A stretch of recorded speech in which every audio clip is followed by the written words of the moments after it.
PUBG वाला प्यार। अरे सचिन, तू ये क्या दिन भर फोन में घुसा रहता है? कोई काम धंधा क्यों नहीं करता? दिन रात फोन में पबजी खेलता रहता है। दिन रात गेम खेलने से कुछ नहीं होता। या तो तू कुछ काम धंधा कर ले या पढ़ाई कर ले। अरे माँ, जाओ यहाँ से, मुझे आराम से गेम खेलने दो, नहीं तो कोई मार देगा मुझे। अरे सचिन बेटा, तू अपनी माँ की बात क्यों नहीं सुनता? और क्या इस फोन में दिन भर पागलों की तरह बड़बड़ाता रहता है? इसे पकड़ो, उसे मारो। पागल तो नहीं हो गया है तू? आखिर ये है क्या? वो पिताजी, मैं गेम खेलता रहता हूँ, इसे पबजी कहते हैं, इसमें ऐसे ही बोलना पड़ता है। अच्छा, तो क्या अब हमेशा गेम ही खेलता रहेगा या कोई काम धंधा भी करेगा? मैंने कल्लू लाला से बात की है तुझे दुकान पर रखने के लिए। हाँ, बोला है कल्लू लाला ने। ठीक है पिताजी, मैं कल से ही काम पर जाया करूँगा। सचिन पबजी खेलने का बड़ा शौकीन था। वो दिन रात पबजी खेलता रहता था। पिता की बात मानते हुए वो अगले दिन से कल्लू लाला के दुकान पर काम करने चला जाता है। लेकिन जैसे ही दुकान पर कोई ग्राहक नहीं होता, वह मौका देखकर पबजी खेलने में जुट जाता। एक दिन जब वह दुकान पर पबजी खेल रहा होता है तो उसे गेम में दूसरे मुल्क की सीमा ज्वाइन करती है। गेम खेलते खेलते सचिन और सीमा में बात होने लगती है। बात होते होते दोनों की दोस्ती हो जाती है और दोस्ती प्यार में बदल जाती है। दरअसल बात यह थी कि सीमा की शादी उसके मुल्क के हैदर नाम के लड़के से हो चुकी थी। सीमा के माता पिता बहुत ही गरीब लोग थे। वो सीमा की शादी हैदर नाम के लड़के से करा देते हैं और फिर वक्त बीतता जाता है और सीमा के 4 बच्चे हो जाते हैं। हैदर की कमाई बहुत कम थी, उससे उसका घर नहीं चल पा रहा था। सुनिए, आप कुछ और काम क्यों नहीं करते हैं? अब हमारे 4 बच्चे हो गए हैं और अब ये बच्चे धीरे धीरे बड़े भी हो रहे हैं। इतनी कम कमाई में घर नहीं चल पा रहा। हम बच्चों को क्या खिलाएंगे पिलाएंगे? तुम सही कह रही हो। मैं दुबई चला जाता हूँ, अपने मुल्क में ज्यादा काम करने को है नहीं और दुबई से मुझे काम के ऑफर भी आ रहे हैं। मैं हाँ कर देता हूँ। ठीक है, लेकिन दुबई जाने से पहले आप मुझे एक स्मार्टफोन दिला दीजिएगा, जिससे मैं आपसे बात करके हाल चाल पूछती रहूंगी। ठीक है, कोई और फरमाइश हो तो वो भी बता देना, मैं उसे भी पूरा कर दूंगा। नहीं, बस एक फोन ही दिला दीजिए, उतना ही काफी है। अगले दिन हैदर सीमा के लिए नया फोन खरीद लाता है और दुबई चला जाता है। सीमा के पास अब करने को कुछ काम नहीं होता क्योंकि उसके बच्चे अब थोड़े बड़े हो और समझदार हो गए थे। इसके कारण सीमा दिन भर फोन में लगी रहती थी। सीमा ने अपने फोन में पबजी गेम इंस्टॉल किया, जिससे उसका थोड़ा टाइम पास होने लगा और उसका मन भी लगा रहता था। एक दिन सीमा को पबजी खेलते खेलते सचिन का सामना हुआ। सीमा को सचिन के साथ पबजी खेलना बहुत अच्छा लगने लगा। धीरे धीरे उन दोनों में बात होने लगी। सीमा, मैं तुमसे बहुत प्यार करता हूँ, तुमसे मिलना चाहता हूँ, तुम मुझसे कब मिलोगी? सचिन, मैं भी आपसे बहुत प्यार करती हूँ और तुम्हारे बिना नहीं रह सकती, लेकिन मेरा तुम्हारे पास आ पाना संभव नहीं है क्योंकि मेरे 4 छोटे छोटे बच्चे हैं। कोई बात नहीं सीमा, मैं तुमसे शादी करना चाहता हूँ और तुम्हारे बच्चों को भी अपनाऊंगा।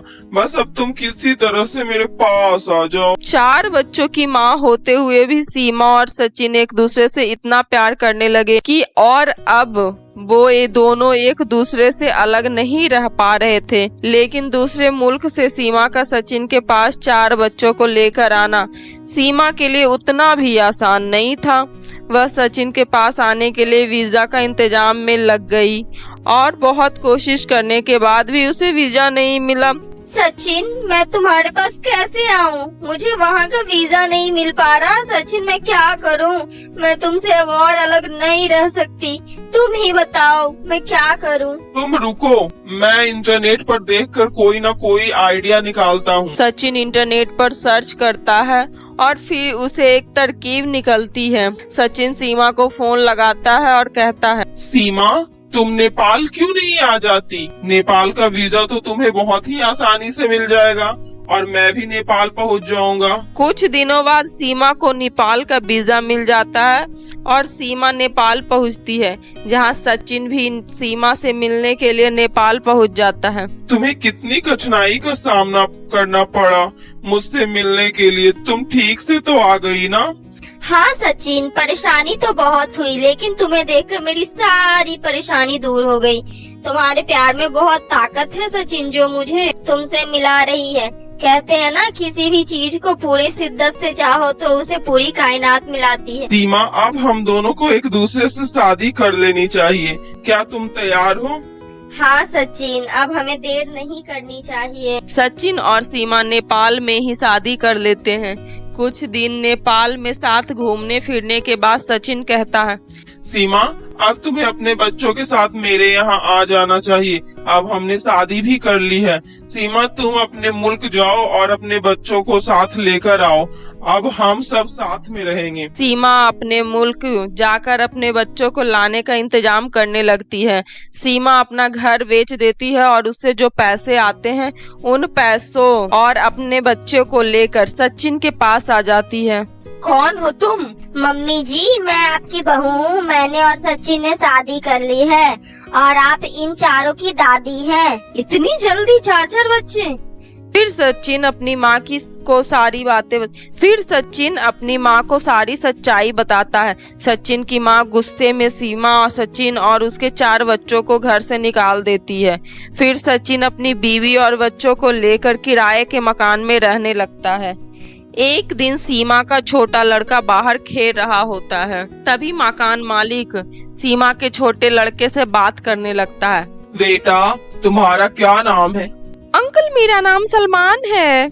तुम पहले कहाँ रहते थे? सीमा का छोटा बेटा जैसे ही मकान मालिक को अपने पहले रहने की बात बताता है, मकान मालिक पहले तो घबरा जाता है, फिर कहता है, हे भगवान, मैंने कैसे किराएदार को रख लिया। इससे पहले की बात बिगड़े मुझे पुलिस को फोन कर देना चाहिए। मकान मालिक बिना देर किए पुलिस को फोन करता है। हेलो पुलिस स्टेशन, मैं बाबूराम बोल रहा हूँ। मेरे घर में एक दूसरे मुल्क की महिला झूठ बोलकर रह रही है। मुझे बहुत डर लग रहा है। प्लीज आप लोग जल्दी आ जाइए। आप टेंशन मत लीजिए, हम लोग अभी आ रहे हैं। बस आप उन सब पर नजर रखिए, हम अभी आपके पास पहुंच रहे हैं। इसी तरह की सूचना पाकर पुलिस तुरंत ही सीमा के किराए वाले घर में पहुंच जाती है, जहां पर वो सचिन के साथ रह रही होती है। पुलिस सीमा और सचिन को गिरफ्तार कर लेती है और उन दोनों से अलग अलग पूछताछ करती है। सच सच बताओ, क्या प्लान है तुम दोनों का? और ये दूसरे मुल्क की महिला तुम्हारे पास कैसे आ गई अपने 4 बच्चों को लेकर? जल्दी बता, नहीं तो तेरी खाल उधार दूंगा। सर, हम दोनों पबजी खेलते खेलते मिले। हम दोनों एक दूसरे से बहुत प्यार करते हैं, इसलिए हम दोनों ने नेपाल में शादी की है और अब हम साथ में रहना चाहते हैं। सर प्लीज, आप हम दोनों को छोड़ दीजिए। आप लोग जैसा सोच रहे हैं वैसा कुछ नहीं है। प्लीज सर, हमें छोड़ दीजिए। 4 बच्चों की माँ से भला कौन प्यार करता है? पुलिस को बेवकूफ समझ रखा है क्या? सच सच बता, क्या बात है? क्यों लाया है तू उस औरत को यहाँ? सच नहीं बताएगा तो तुझे फांसी की सजा होगी। सर, यही सच्चाई है जो मैंने आपको अभी अभी बताया है। अब कितनी बार एक ही बात बताऊं? अब आपको फांसी लगानी है या सूली पर चढ़ाना है? मुझे डर नहीं लगता। मैं सीमा से बहुत प्यार करता हूँ, यही सच्चाई है और कुछ नहीं। उधर सीमा से भी पूछताछ हो रही थी। बता, तू किस मकसद से यहाँ आई है? सच सच बता, क्या इरादा है तेरा? तुझे किसने भेजा है यहाँ? सच सच बता, नहीं तो अभी मैं तेरा वो हाल करूँगी कि सपने में भी नहीं सोचा होगा तूने। मैडम जी, सच कह रही हूँ, मेरा यकीन कीजिए। हम पबजी खेलते खेलते मिले थे और हमें एक दूसरे से प्यार हो गया। कुछ दिन पहले ही हम दोनों ने एक दूसरे से शादी की है। मैं सचिन से बहुत प्यार करती हूँ, हमें शांति से एक साथ रहने दिया जाए। पहले तू ये बता, तू यहाँ पहुँची कैसे? मैडम, प्यार करने वाले अपने मंजिल को पा ही लेते हैं, चाहे रास्ता कितना भी कठिन क्यों न हो। प्यार करने वालों को कोई दीवार नहीं रोक सकती। चुप कर, ये प्यार का गाना बंद कर। जो पूछा है उसका जवाब सीधे सीधे दे। मैडम जी, मैं नेपाल के रास्ते पहुंची और वहीं नेपाल में सचिन भी आए थे और हम दोनों ने वहीं शादी करी। फिर सचिन मुझे अपने पास ले आए। पुलिस बहुत सख्ती से सीमा और सचिन से पूछताछ करती है, लेकिन दोनों अपने बयान पे अड़िग रहते हैं। कुछ दिन बाद पुलिस दोनों को कोर्ट में पेश करती है। कोर्ट में दोनों को जमानत मिल जाती है। किसी महिला को अपने प्रेमी के लिए 4-4 बच्चों को लेकर उसके पास आ जाना, वो भी बिना वीजा के। जब यह खबर मीडिया में पहुंची तो पूरे देश में खलबली मच गई। गली मोहल्ले, सड़कों और चौराहे पर चर्चा होने लग जाती है। सचिन और सीमा की प्यार की कहानी पूरे देश में आग की तरफ फैल जाती है। मीडिया वाले सचिन और सीमा का इंटरव्यू लेने लग जाते हैं। सीमा जी, आपको यहाँ कैसा लग रहा है? मुझे यह मुल्क बहुत ही सुंदर लग रहा है और यहाँ के सभी लोग बहुत अच्छे हैं। अब मैं इसी मुल्क में अपने प्यार सचिन के साथ पूरी जिंदगी जीना चाहती हूँ। मुझे बस आप लोगों के साथ यह गुजारिश है कि मुझे अपने मुल्क वापस जाने के लिए ना कहा जाए। मुझे मेरे प्यार के साथ रहने दिया जाए। मेरी राष्ट्रपति और प्रधानमंत्री जी से गुजारिश है कि मुझे यहाँ की नागरिकता दी जाए। मैं अब यहीं जीना और मरना चाहती हूँ। फिर सीमा और सचिन अपने 4 बच्चों के साथ साधारण तरीके से खुशी खुशी जीवन जीने लगते हैं। किसी ने सच ही कहा है, किसी चीज को यदि आप दिल से चाहो तो पूरी कायनात उसे आपसे मिलाने की साजिश में लग जाती है। The world conspires to fulfill your dreams if your intentions are good। तो दोस्तों, कैसी लगी आपको हमारी ये प्यार भरी कहानी?